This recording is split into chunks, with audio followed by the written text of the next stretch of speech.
Hello, and welcome to Medical Radicast, your source for news and radical ideas about medicine and healthcare. To my more conservative listeners, some ideas will be radical because they diverge from mainstream medicine. To my more alternatively inclined listeners, some ideas will be radical because they merge with the mainstream. Either way, stay tuned, listen in, appreciate something known, and learn something new. I'm your host, Mitchel Cohn, Doctor of Osteopathic Medicine and Medical Radical.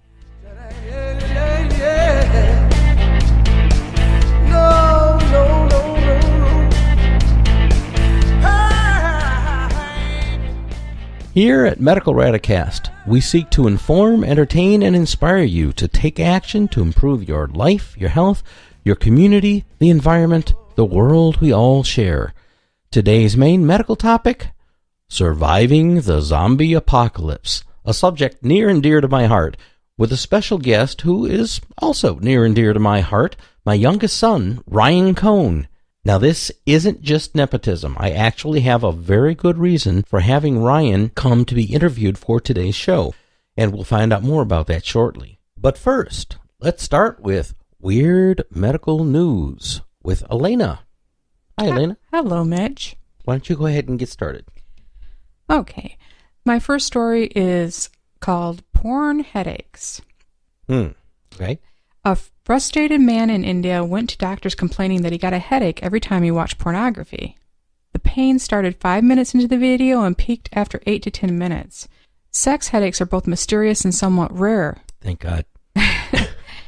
1% of the population may suffer from so-called primary sex headaches at one point in life, and I've got to tell you, I'm one of those people. Oh, I thought it just depended if you were with me or not. It's not necessarily from watching porn, but okay. It has happened. As it indicates here, most sufferers develop a sudden headache at the point of orgasm. I thought it was just high blood pressure, which happened at that point, but apparently no. This is actually a rare condition. Yeah, usually you get high blood pressure only when you get angry at me. Correct. Okay. Less often, the primary sex headache would emerge slowly as sexual arousal heightens, but the man in India had quite an unusual case because his sex headaches only appeared when watching videos, not during masturbation and not during sexual activity. So he says. Yeah. Okay. Yeah, because nobody masturbates when they watch porn, according to the case report published in 2012 in the journal Archives of Sexual Behavior. Doctors think that the muscle contractions in the neck and jaw may trigger primary sex headaches. Others theorize that nerves or blood vessels in the head become overly sensitive to the sexual response. However, the cause still remains a mystery. So maybe it could be high blood pressure. Could be. Okay. The next story is for all you extreme pop, cola, soda pop, however you want to say it, addicts. So extreme cola addicts, listen up. This is for you, my daughter. And for you, my husband. Yes. Ever wonder what will happen if you were to drink soda and only soda for a very long time? You kind of have a little bit of this. Mm-hmm. A woman in Monaco just did that for 15 years straight. The 31-year-old was sent to the hospital after she fainted. Tests found that she had severely low potassium levels and an irregular heartbeat, but no hormone problems or family history of heart problems. You sure she wasn't watching porn? No, positive. Yeah. Okay. This is definitely not a porn study. See, you let a little porn into it takes over everything. She did, however, admit to drinking 2 liters that's a half a gallon of cola and no other liquid every day since the age of 15. Doctors said that cola could draw excess water into the bowels, causing diarrhea and leaching potassium from the body. High amounts of caffeine in the cola could also interfere with the potassium reabsorption.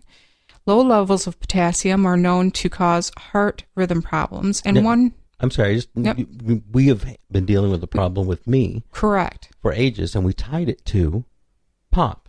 Yeah, every time you drank dark colas, especially dark colas. Right. It actually caused muscle spasms. So the heart is a muscle. Mm-hmm. This makes sense to me. Yes, absolutely. Low levels of potassium are known to cause heart rhythm problems, and 1 week after dropping her soda habit, the woman's heartbeat and potassium levels returned to normal, according to the report presented in June at the Heart Doctors meeting in Athens, Greece. And I'll let you know what happens if I ever stop drinking pop. Yes. You do drink a lot of water, so I do. And I have a friend that actually subscribes to the principle of for every soda you drink, you should drink the same amount of water. Well, I'm not there yet. I'm working on it. Okay, our next story is regarding a 67-year-old retired school teacher in Kentucky. This school teacher was on the verge of asking for an exorcism after she started seeing oblong faces with large teeth and eyes and ears hovering over her. And I wonder what movies she'd been watching. Yeah.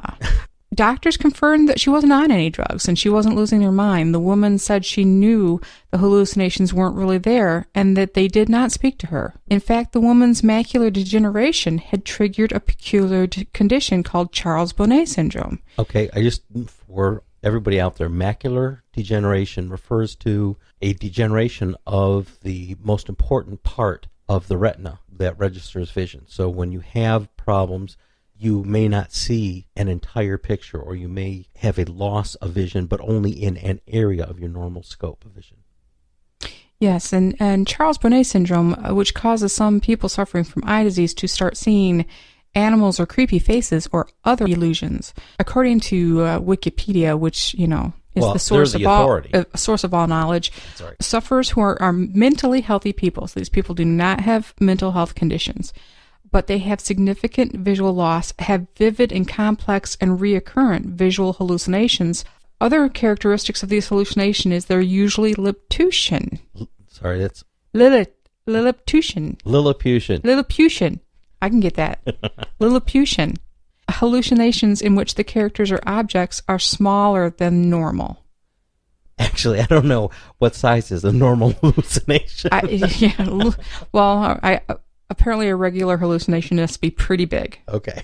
So I don't know whether it's better that your hallucinations come at you small or big, but... I don't know. I'm not sure I would like to envision being attacked by gnomes or things like that. They're pretty small. No, that's kind of creepy.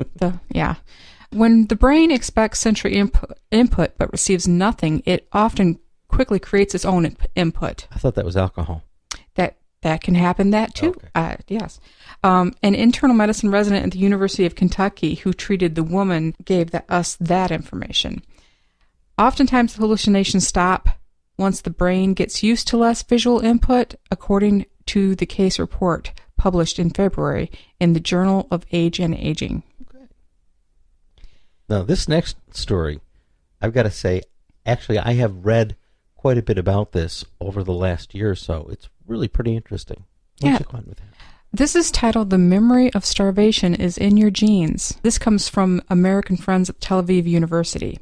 Epigenetic experiments changes resulting from the external, rather genetic influences, suggesting that the body's physiological response to hardship could be inherited, although the underlying mechanism has been a mystery. All right, and I want to back up to make sure everybody understands what epigenetic means. We all believe that the traits that we express are literally in our genes, how we look, sometimes how we behave, etc. Epigenetic means above the genes. So there's something in our cells that is affecting the genes that are expressed. And that's what they're talking about here. There's something else that's actually telling our genes what to do, or telling us how to behave, etc. Okay. Now researchers have discovered a genetic mechanism that passes on the body's response to starvation to subsequent generations of worms, with potential implications for humans also exposed to starvation and other physiological challenges. During the winter of 1944, the Nazis blocked food supplies to the Western Netherlands, creating a period of widespread famine and devastation. The impact of this starvation on the expectant mothers produced one of the first known epigenetic experiments. Changes resulted from the external rather than genetic influences, which suggested that the body's physiological response to hardship can be inherited. The underlying mechanism, however, remained a mystery. Okay. It is a mystery. Okay. In a paper published recently in the journal Cell, a bunch of doctors whose names I can't pronounce involved in this study explore a genetic mechanism that passes on the body's response to starvation to subsequent generation of worms, with potential implications for humans also exposed to starvation and other physiological challenges, such as anorexia nervosa. These are possibly several different genetic mechanisms that enable inheritance of traits in response to changes in the environment. This is a new field, so these mechanisms are only now being discovered, says Dr. Rakavi. We identified a mechanism called small RNA inheritance that enabled worms to pass on the memory of starvation to multiple generations. Now, see, that should be weird to anybody who knows anything about genetics, because we only think of traits as being passed on directly through the genes, which is DNA. Correct. So they're discovering that RNA can have a memory. So RNA molecules are produced from DNA templates in response to the needs of specific cells. A messenger RNA molecule contains instructions for the production of protein, which service the cells and allow them to function. But other RNA molecules have different regulatory functions. Small RNAs are one species of those regulatory RNAs, and short molecules that regulate gene expression, mostly by shutting genes off, but sometimes by turning them on. Dr. Rakavi first became interested in studying starvation-induced epigenetic responses following a discovery made as a postdoctorate in Professor Hobart's lab at Columbia University Medical Center in New York. Back then, we found that small RNAs were inherited, and that this inheritance affected antiviral immunity in worms. It was obvious that this was only the tip of the iceberg, he said. In the course of the new study, worms were starved early in their development, and they responded by producing small RNAs, which function by regulating genes through a process that is known as RNA interference. Most important, the starvation-induced small RNAs were inherited by at least 3 subsequent generations of worm species. Now, that's really interesting. So what they're saying is, if you starved one generation of worms, that for at least 3 generations, the next generations of worms would, store up fat? Maybe. Maybe our explosion of overweightness comes from 3 generations back when people starved. Right. And that's why you have to do what you always say to lose weight. You have to work out like Jane Fonda on crack. I mean, that's the only way. That's the only way. It's not just normal exercise that gets rid of it for me. And it may not be actually the genes, because I think you told me that most of your family are not all heavy. No. But on one side of the family, there's some, and they are from Europe. And I can tell you that a generation back, both sides of my family starved. Because it was during World War II. It was during World War II. Right. That's very interesting. Yep. Okay. Our next story, our last story, is regarding the World Health Organization and the Ebola outbreak. And that's kind of big news today. This is the latest update as of this past Friday. The World Health Organization declared that Ebola outbreak that is spreading across West Africa to be a public health emergency of international concern. The group also said Ebola took an additional 29 lives between Tuesday and Wednesday this past week alone. WHO, WHO, World Health Organization, Chief Margaret Chan. Why are you asking who? Who?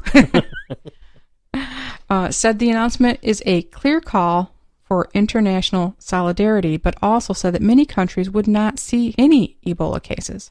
All right, there was a very interesting article, and I really hate to ever say I agree with Fox News on, pretty much anything.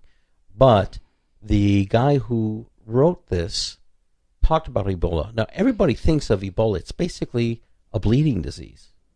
You end up bleeding to death out of all your mucous membranes and your orifices, cysts, openings. And everybody is scared to death. And the WHO is making it sound like it's something we really have to worry about. But you know what? It's not? Yeah, but that's what's really interesting. It's really not spread that easily. Apparently, it's the practices in the area of Africa that help to spread the Ebola. First of all, it's not like it's something you can sneeze on somebody and spread. Well, I guess not yet. Oh, here we go. We're going to talk about mutations, which was really interesting because this particular doctor, yes, he's a Fox News commentator, but this particular doctor did say that Ebola is actually very stable. The same strain that is out now in 2014 is identical to the strain that was out in 1976. How many years is that? Was it 38 years? Mm-hmm. 28 years? Somewhere in there. Anyway, it hasn't mutated. So what's the likelihood that it's going to mutate from something you have to get someone to bleed on you? Well, I thought the urgency over this was the fact that there's no cure for it. Oh, there is that. You know, that was the urgency that I picked up from the World Health Organization, letting everybody know that this is pretty important, that we need to think about it. There's a chance of it jumping from Africa easily to the United States, but if it does come over transmitted through somebody, you can't cure it.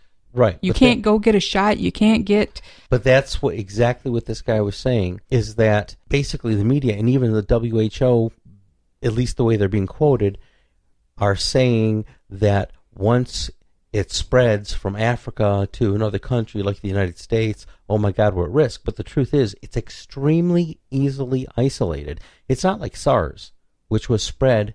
Through your respiratory. Yeah. It's not like the flu, which mutates on a very frequent basis. Basically, his point was that even if it does come over, and in fact it has come over, there's about 6 cases that have come over, and then you are aware that one of the doctors who was treating patients in Africa, an American, and this nurse both got it, and they're back here in the U.S. and are being treated with some experimental drug. I have no idea. Yeah, I think they're pumping and full of everything. Yeah, who knows if it'll succeed or not. But the point is that just observing reasonable precautions, and his point is just gowning like you would normally do in a hospital is actually sufficient, even though these people are being put in high security places just because of our fear of spread. You really couldn't get it without being exposed to a person's fluids. It's just the practices in Africa are they wash the dead, which means you're going to get, these people who die, they're full of blood. You're going to get exposed to their blood products. They also fawn over the ill. So when these people are already bleeding, they're all going and they are literally having hands on and taking care of them, which sounds very nice, but it is an amazingly efficient way to spread. Now, we Americans are just not that nice. No, we console from a distance. We console from a distance. So what I picked up from what I'd been reading is even though it is a very deadly virus once you've gotten it, it's really not very easy to get or to spread. Unless you have like an ambitious scientist somewhere that wants to mutate the gene. Oh, that's my wife speaking. Anyway, so that's what's going on with Ebola. And do you have anything else to add? No.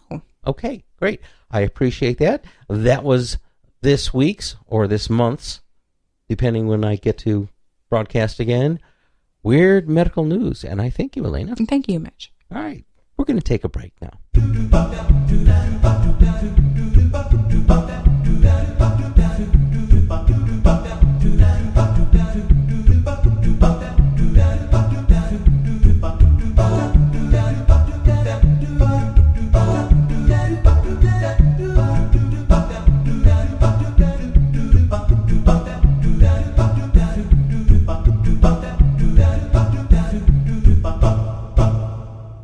And we're back. And now we're on to today's main medical topic, surviving the zombie apocalypse. Today we're going to have a special guest. Happens to be my son, Ryan, who is a student at Michigan State University and took a rather interesting course. And I think that since I wrote a book called Osteopathy in the Zombie Apocalypse, that it is appropriate that we have Ryan here to talk about the course he took. Ryan, what was the name of your course? The course was SW290, and the actual title of the course was Selected Topics in Social Work. Okay. What was the working title of the course? Survival in the Zombie Apocalypse. Survival in the Zombie Apocalypse. Okay, so that was the primary focus of the course? Was it really about zombies, or what was it about?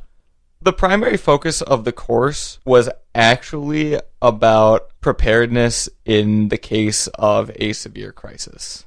Okay, so it could really be applicable to any severe crisis. Health crisis, electromagnetic pulse problem. Actually, the electromagnetic pulse was mentioned in the course briefly. It was It was interesting. Sunspots and solar flares were mentioned. Yeah, they'll kind of knock the grid out, and we will go back to the Stone Age. Yeah, that was considered the event of a solar flare. That was something that briefly went over. All right, now you told me that the course was actually taught online, so you didn't go sit down in a class. In what format was the course taught? It was interesting. It was done largely through personal journals and video submissions. What do you mean by personal journal? We would keep a personal journal.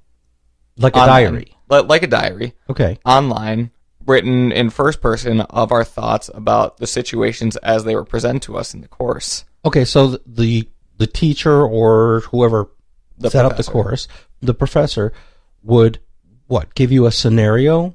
Can you give me an example? Yeah, he was, being the person who came up with the idea, he was very into it, and he would present a written scenario along with a video, actually a very high-quality video, often made using students, that showed events as they were occurring, and showed him relating these events. You got to see a little movie about what was happening, and then you had to write down your ideas about the event? Yeah, overall, he probably recorded about 40 or 50 minutes of footage. Okay. And then he would give us a prompt, and... What kind of prompt? Oh, they varied. Every week there was a major issue, like how are you going to secure food and water for this week, or here's a specific situation related to emergency survival. How would you deal with this? And then there were also the group leaders, like your Rick from The Walking Dead. Each group had their own. Okay. Groups were about 5 to 6 people. Oh, so you worked together? We did, because it was a social work course. It was all about collaborative effort. We communicated online. My group, I think most of the groups actually communicated through Facebook. Okay. Neat. So you did some planning together. We did, and the group leader actually, they were the one they made a response video submission. Interesting. Okay. You also mentioned to me something about a hierarchy of events that was used in class. Can you explain that? Yeah, because it was a crisis planning class, he made it clear that there were various different kinds of crises.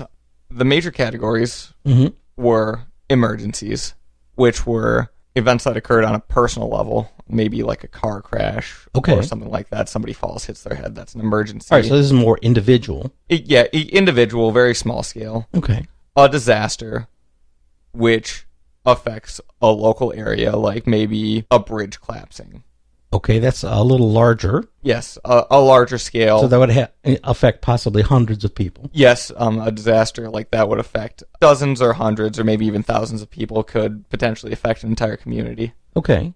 And I assume there was something larger. We talked about the EMP. Yes, and then there was catastrophe, which would affect a large number of people. Like the recurring example that he used for a catastrophe was something like Hurricane Katrina. Which was quite real, although I still prefer zombies. Yes, but there were real things mentioned like plane crashes, building collapses. Okay. Did they talk about, you talked about preparedness, did they talk about what to do from just getting ready for it, or what to do once you're in the crisis? Did they talk about health or healthcare or emergency care? What kinds of things did they cover? They talked mainly about preparedness before the crisis and how to react during the crisis. Things that you would want in the event of a crisis, your survival pack with your flashlight and your emergency rations. We're talking like a backpack. Yeah. Okay. Well, a backpack or whatever you have, or even just a tub that you keep in your house with some equipment. Okay. Water, things like that? Yeah, water, first aid kit, all that. Okay. All right, so what parallels were there between the zombies, because I think that's what my listeners are interested in, and the different types of major crises? The zombie issue was largely handled as a catastrophe, as a large-scale issue, because the course was related in a manner as though we were actually in the event. We never found out exactly how large-scale it was. So we don't know if this was worldwide or just happened to be your state. Right. We don't. We know it was over the entire state, potentially over the entire nation. Okay. Did you specifically talk about something like Katrina?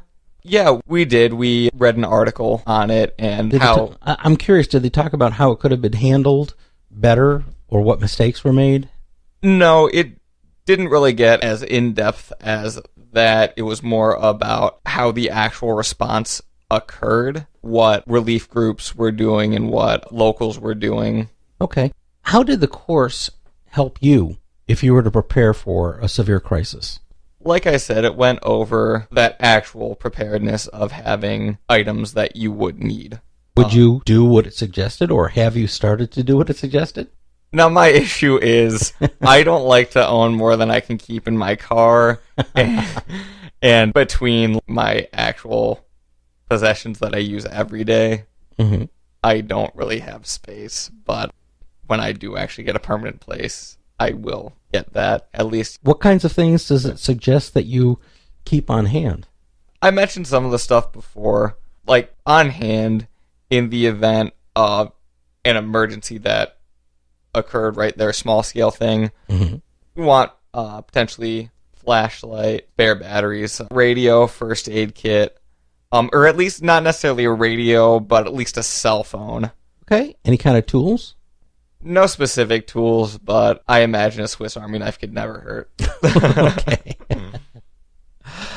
Are there specific steps that you would take to secure yourself in the event of a major crisis? Yeah, in the event of, say, let's use the main example that they were using the entire time with the course, zombie apocalypse. Right. What I would do, first thing, I need to secure my own safety. That's the biggest one. Kind of like on an airplane. They tell you to put your own mask on first before you help someone else? Yeah. Okay. You got to secure your own safety. You have to find shelter, find food, find water. So you're going to want to grab what food you can. You're going to want to grab bottled water if you have it. If you have to hole up somewhere for longer term, you're going to want a water source, a way for water purification. Do they talk about prioritizing which things you should do first? Yeah, a bit. Basic environmental safety is the big one. You have to get yourself out of immediate danger. And then you have to get yourself the necessities, food, water, light, that sort of stuff. And then begin to worry about the longer term as it drags on. Okay. What sort of lessons did your professor use to reinforce that information? At the core of the course, what it was responding to prompts that he would give us like any other course. The big ones, the bulk of the work, we had our journals, we had our response videos. The bulk of the work was reading articles on disasters. Disasters that actually have occurred in the past. Yeah, yes, real disasters. Okay. And then responding, saying what we noticed about the situation, how we applied what we previously learned, or questions like we read an article on the CDC, and it was, what did we take away from that? What does the... What was the article? Because I know the CDC has an article called something about surviving the zombie apocalypse, which I always found interesting. No, that wasn't that wasn't it. That wasn't it. No, it was just a general article on who is CDC, what do they do, and we had to respond with what we learned about the CDC and how they would be important in the event of, say, an epidemic. Okay. Was there any specific event or lesson that stood out to you during the course? Yeah, there was, because we were sort of in this role play scenario the entire time. One of the situations presented to us was our group came across a girl who appeared to have been bitten. Okay, bitten by what? A zombie. Ah, okay. Bitten by a zombie. This was in the midst of the zombie event. Gotcha. We had to, as a group, as a class, decide what we wanted to do with this girl based on the information that we had. It was just interesting to see everyone's opinions. Was there a diversity of opinions? There was. Give me some ideas. Well, my group, my what was it, 6-person group, was fairly unanimous in our decision that we should keep her under watch and see how this virus develops. Okay. Other groups thought that... I assume under lock and key. Yes. Okay. Makes sense. Other groups thought we should just let her go by herself. Other groups thought that we should maybe amputate the bitten area or just kill her outright. Interesting. Okay, so all the different possibilities your class encompassed. Yeah, ultimately, we did end up keeping her under watch. Okay. What was the most interesting fact that you learned about crisis survival from the course? It was actually from one of the articles that we read that was not about zombies or whatever. It was the fact that a lot of people in a crisis, and the one that was used in this situation that actually happened was a plane crash, Okay. will freeze up. They will not respond. They just sort of are in a state of shock. Okay. In the article, there were survivors from a plane crash who were physically not harmed, yet at least. And the individual from whom the article was from the perspective of was in the midst of getting themselves out of their harness and trying to exit the plane, and the person next to them was just sitting there in a state of shock. Even though they were uninjured. Yeah, even though they were uninjured, as were several of the passengers, and the plane just got consumed in fire. Oh, so people, they were saying you need to act. You need to snap yourself out of it. Yeah, you do need to act. You need to be aware that you can just be stunned, and preparedness helps reduce that. You mean mental preparedness? Yeah, mental preparedness helps reduce that. Do you find, or did you find, that this course really got you mentally prepared in the event that you were ever to be faced with a crisis? I certainly think that everything helps. In situations like the ones presented, it was just an overview of a lot of situations, so I think that I would need maybe more specific training to really know exactly what to do. Okay. But being aware, I think that it could just be stunned like that. All right. So this was not, as you might have thought, a joke course, even though it was about surviving the zombie apocalypse. It was really a more all-encompassing crisis survival course. Is this something that you enjoyed?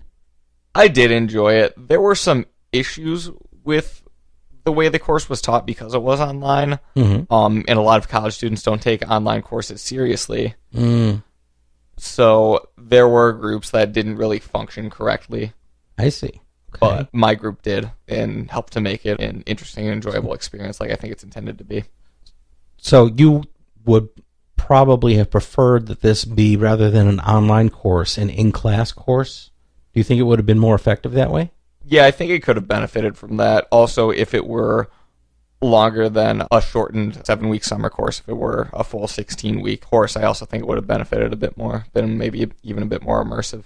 Okay. Even in its current form, would you recommend that other people take it, or would you say wait until it becomes a full class course? I don't know if it will become a full in-class course, but if this is something that interests you, it's a really commonly taken elective course. It's a fairly easy course.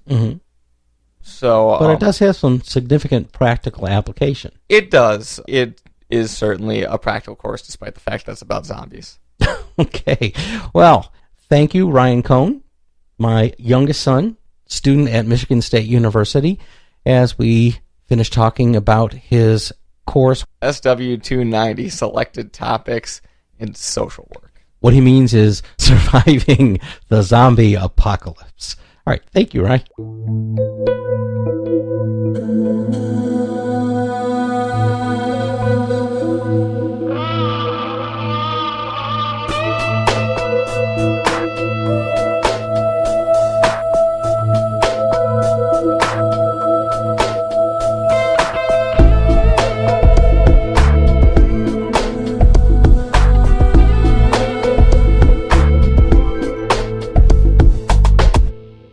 Before we finish today's podcast, I want to try to tie together some of the main points we've discussed. We've discussed Ebola virus and its devastating effects, and what the world can do and is doing to protect our population from it. We've also discussed not only the zombie apocalypse, but the realities of being prepared in the event of real and serious dangers, like hurricanes, water shortages, electromagnetic pulses taking down the electrical grid, etc. The point I want to make is simple. Preparedness is not so much a luxury as it is a necessity these days. People on the West Coast have to deal with the real and present danger of radioactive contamination of our seafood supplies. There are shortages of some other seafoods, like shrimp, due to the Deep Horizon oil disaster in the Gulf of Mexico. The Japanese have probably decades of work ahead of them taking care of land permanently contaminated with radiation from Fukushima and the tsunami that caused it. They have to deal with thousands upon thousands of displaced people. The Middle East is constantly on the verge of war, or actively engaged in war, displacing hundreds of thousands of refugees. Deserts spread. Polar vortices are bringing cooler summers, devastatingly cold winters, and shorter growing seasons, and we keep hearing about the inevitability of Yellowstone supervolcano and how it's overdue for blowing its top. It's vital that we each take responsibility for preparing for natural and man-made disasters. Simple preparedness might include just having a good first aid kit, solar-powered or crank-powered radio, and enough water to last at least 3 to 7 days. A good escape route and plan could be helpful in the event of a large-scale disaster, too. I think that in future programs we'll talk more about these subjects and what we can each do to prepare. Already, Elena and I take iodine regularly in order to prevent not only the effects of fluoride on our thyroid gland's functions, but to fend off the effects of radioactive elements from seafood on our thyroids. It may be overkill, but it is a simple precaution. We keep some dry food rations handy and bottled water in the event of a tornado. Unfortunately, we did give away our brand new solar and hand crank-powered AM, FM weather and shortwave receiver radio to our son, who moved out to Iowa, where the likelihood of tornadoes is even higher than it is here in Michigan. But my wonderful wife is smart enough to keep her osteopathic physician handy, just in case. I will probably start providing ways via my website, MitchelCohn.com, that's MITCHELLCOHN.com, for people to obtain some of these supplies. In the meantime, if you'd like more information on how you might benefit from having an osteopathic physician by you in good times and bad, feel free to take a look at my books on osteopathy and the zombie apocalypse, also on my website. I even have a special multi-book package for those who want to learn a little more. Even if you don't want to invest in your welfare right now, there is a free gift you can get just for visiting my website. It's especially helpful and vitally important for anyone who has ever suffered chronic pain, who suffers from undiagnosed pain, or who wants to help someone in pain, even when their current doctors can't. All it costs is your email address, so you can gain access to the pamphlet, which has literally changed the lives of hundreds, helping them become pain-free, and will hopefully lead thousands more to better health. I want you to know your feedback, comments, concerns, even personal stories are welcome. You can either write to me, Dr. Mitchel Cohn, at medicalradicast@medicalradical.com, or you can call and leave your feedback, comment, or story as a voice message on our Skype line at 734-931-MRAD. That's 734-931-6723. Your voice may even make it onto a future podcast. Thanks for listening to Medical Radicast. I hope you've learned something you didn't know before, been entertained along the way, and will now maybe even take action to improve your health or healthcare. Whether doing a little research, looking for a new doctor, or even just being willing to ask more questions to the people you've trusted with your health care for so long. Your health is in your hands, and that, my friends, is a radical idea. It's been my pleasure to be your host on the Medical Radicast. I look forward to speaking with you next time. This is Mitchel Cohn D.O., the Medical Radical. Oh.